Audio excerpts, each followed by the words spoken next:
America के New York में स्थित 112 ओशन एवेन्यू एक ऐसा घर है जिसे दुनिया के सबसे भूतिया स्थानों में से एक माना जाता है। 1975 में लुट्ज परिवार ने इस घर में कदम रखा, लेकिन उनका यहां रहना किसी डरावने सपने जैसा था।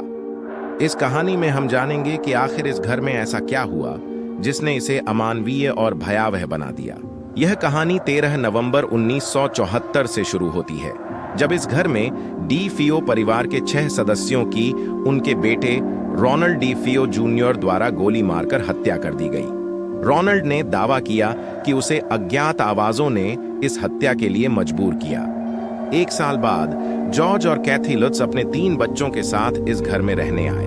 उन्हें यह घर बेहद सस्ता मिला, लेकिन इसके पीछे छुपे भूतिया इतिहास के बारे में वे अनजान थे। लुट्ज परिवार के यहां रहते ही डरावनी घटनाओं की शुरुआत हो गई। जॉर्ज को हमेशा ठंड महसूस होती थी, भले ही घर का हीटर चालू रहता। कैथी को रात में ऐसा लगा जैसे कोई अदृश्य ताकत उसे छू रही हो। बच्चों ने शिकायत की कि उनके कमरों में किसी की परछाई दिखती है।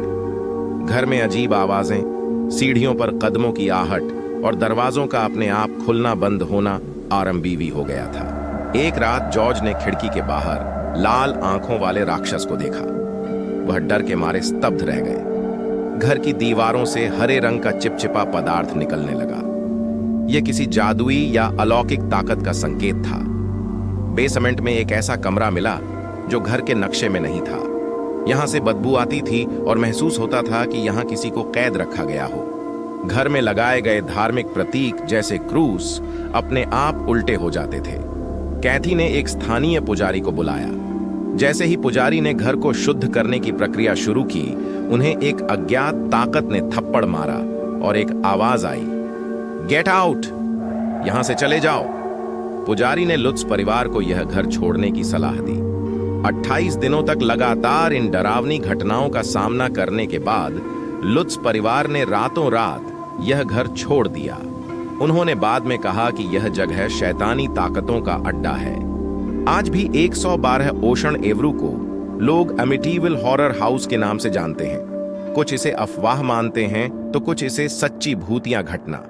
लेकिन लुट्ज परिवार की कहानी ने इसे हमेशा के लिए एक रहस्यमयी और डरावना स्थान बना दिया। क्या यह घर सच में भूतिया था या सिर्फ एक मनोवैज्ञानिक भ्रम? यह आज भी एक अनसुलझा रहस्य है।